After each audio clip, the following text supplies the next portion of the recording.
Alhamdulillah. Alhamdulillahilladzi khalaqal insana wa 'allamahul bayan. Asyhadu an la ilaha illallah wahdahu la syarika lah, al-karimul mannan. Wa asyhadu anna sayyidana Muhammadan 'abduhu wa rasuluh, al-mab'uts bi asyrafil adyan. Allahumma sholli ala sayyidina Muhammad wa ala ali sayyidina Muhammad, amma ba'du.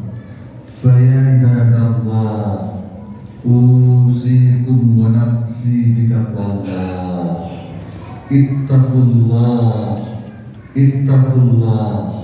Ittaqullaha haqqa tuqatih wa la tamutunna illa wa antum muslimun. Wa qala Allah ta'ala fil Qur'anil Karim, a'udzu billahi minasyaitonir rajim. Bismillahirrahmanirrahim. Wa ma umiru illa liya'budullaha mukhlishina lahud-din hunafa'a wa yuqimus salata wa yu'tuz zakata wa dzalika dinul qayyim. Shadaqallahul adzim. Hadirin jamaah salat Jumat Masjid Al-Ihya yang dimuliakan Allah, mari kita panjatkan rasa syukur kehadirat Allah Subhanahu wa Ta'ala. Atas izinnya pada siang hari ini kita semuanya masih diberi kesempatan untuk beribadah kepadanya. Pada saat ini kita sedang duduk bersimpuh iktikaf di masjid yang mulia.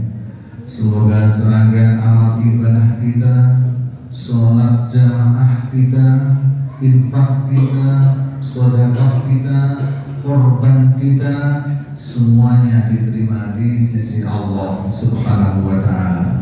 Amin.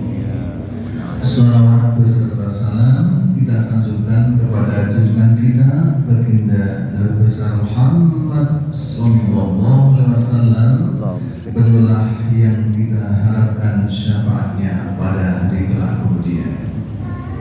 Hadirin jamaah salat Jumat rahimahullah, pengurus masjid memberikan tema khutbah pada siang hari ini kepada saya, yaitu ikhlas beramal untuk menggapai ridha Allah. Ikhlas itu adalah amal hati. Kadang-kadang sering ada ungkapan, bahkan kadang-kadang bukan pernah kita ucapkan, saya ikhlas membantu kamu, saya ikhlas menolong kamu. Itu lesannya, hatinya belum tentu. Maka letak keikhlasan itu di dalam hati. Oleh karena itu, segala sesuatu yang kita perbuat itu harus diniatkan karena Allah, lillahi ta'ala, semata-mata karena Allah dan mengharap ridho dari Allah Subhanahu wa Ta'ala. Maka kaitannya dengan beramal itu sangat menentukan niat di dalam hati kita. Maka begitu pentingnya niat, baginda bersabda, innamal a'malu binniyat, sesungguhnya semua amal-amal itu tergantung pada niatnya. Hadirin jamaah salat Jumat rahimahullah, kemudian kita ingin mendapatkan ridho dari Allah Subhanahu wa Ta'ala. Hidup yang akan kita lalui setelah di dunia, hidup yang abadi, hidup yang sesungguhnya adalah yang kita peroleh, yang kita cari adalah ridha Allah. Yang kita cari adalah maghfirah Allah, ampunan dari Allah, curahan rahmat dari Allah, dan kita nanti akan dimasukkan ke dalam surganya Allah. Oleh karena itu, orang sufi mengungkapkan, ilahi an maqsudi wa ridhaka matlubi.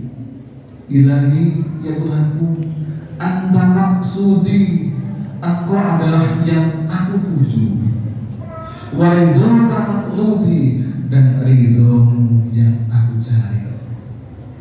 Dan kita juga sering mengucapkan raditu billahi robba wa bil islami dina wa bi muhammadin nabiyya wa rasulah. Ini semata-mata ingin mendapatkan ridha dari Allah. Segala sesuatu yang kita kerjakan hidup di dunia ini, kalau mendapatkan ridha dari Allah, insya Allah kita akan selamat di dunia sampai di akhirat. Amin. Lantas bagaimana caranya untuk menggapai ridha Allah? Itu yang pertama adalah menjaga dan merawat akidah kita, tauhid kita, iman kita. Jadi akidah, tauhid dan iman kita yang bersemayam di dalam diri kita, yang bersemayam di dalam hati kita, ini harus kita rawat sampai akhir hayat kita. Maka dari itu, setiap hari sekurang-kurangnya kita selalu mengucapkan dan memohon kepada Allah, Iyyaka na'budu wa iyyaka nasta'in. Hanya kepadamu aku menyembah dan hanya kepadamu aku mohon pertolongan. Ini sekurang-kurangnya dalam sehari semalam membaca 17 kali. Ini kita ucapkan. Kita menyembah kepada Allah, yang kita tuju adalah Allah, dan kita minta pertolongan hanyalah kepada Allah. Jadi untuk menggapai ridha Allah, yang pertama adalah kita rawat akidah kita, tauhid kita, dan iman kita. Kemudian yang kedua, untuk menggapai ridha Allah adalah menjaga dan menolong agama Allah SWT, yaitu dengan cara menyeru manusia ke jalan kebaikan sesuai dengan kemampuan kita, potensi-potensi yang Allah berikan kepada kita. Kita bisa mengajak kepada siapa saja untuk apa? Mengerjakan suatu kebaikan, mengerjakan suatu kebajikan yang diridhai oleh Allah SWT. Salah satunya adalah apa? Membaca, menghayati, mentadabburi, dan mengamalkan Al-Quran. Jadi membaca, menghayati, mentadabburi, dan mengamalkan Al-Quran. Misalnya satu ayat saja kita baca, kita renungkan, kita akan mendapatkan nasihat dari Al-Quran. Dalam surat Yasin yang sering kita baca, ayat 68, wa man nu'ammirhu nakkishu fil khalqi afala ya'qilun. Barang siapa yang kami panjangkan umurnya, nunakkishu fil khalqi, maka akan aku kembalikan seperti awal kejadiannya. Dulu kita dalam keadaan lemah, sehingga dengan bertambahnya umur kita nanti akan bertambah lemah. Ini nasihat buat kita. Nanti suatu saat kita akan bertambah lemah. Satu ayat kita baca, kita renungkan, kita mendapatkan nasihat dari Al-Quran yang kita baca, kita renungkan.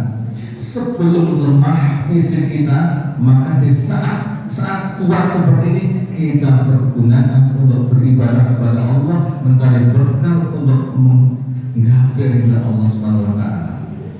Kemudian yang ketiga, untuk menggapai ridha Allah adalah bersungguh-sungguh dan ikhlas di dalam beramal.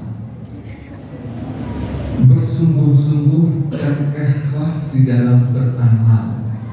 Jadi setiap kita mau beramal, itu semuanya harus diniatkan karena Allah, lillahi ta'ala, sesuai dengan aturan Allah, aturan Rasulullah, semata-mata hanya mengharapkan ridha dari Allah, mengharapkan pahala dari Allah Subhanahu wa Ta'ala.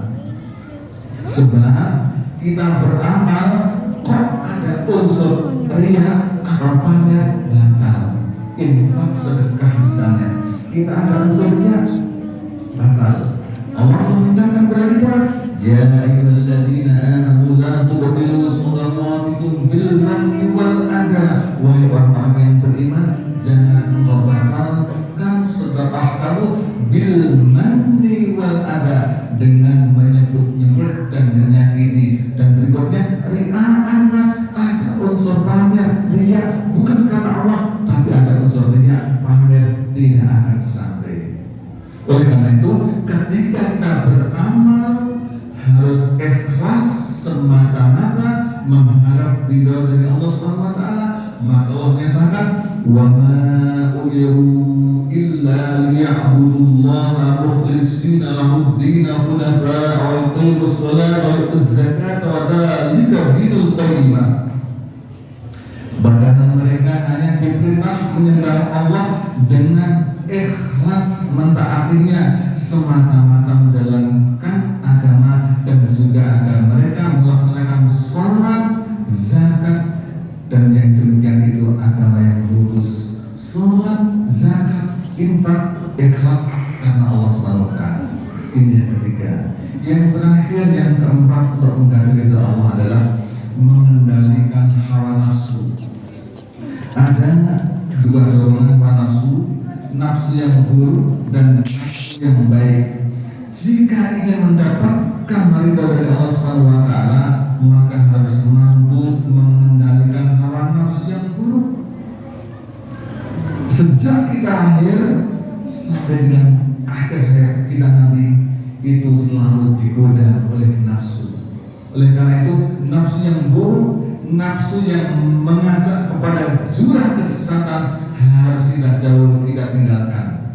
Tetapi nafsu yang baik boleh kita laksanakan. Contohnya, masjid kita, Masjid Al-Ihya, bisa berdiri megah, indah, bagus, kaligrafinya bagus. Ini ada nafsu. Nafsu untuk memperbaiki, nafsu untuk membangun, nafsu untuk merawat, nafsu untuk memakmurkan masjid. Ini nafsu yang baik, dan ini sangat dianjurkan.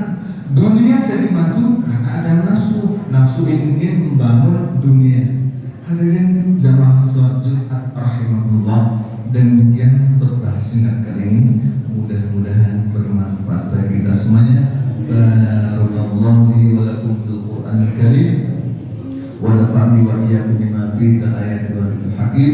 Aqulu qawli hadza wa astaghfirullah li wa lakum wa lisa'iril muslimina wal muslimat wal mu'minina wal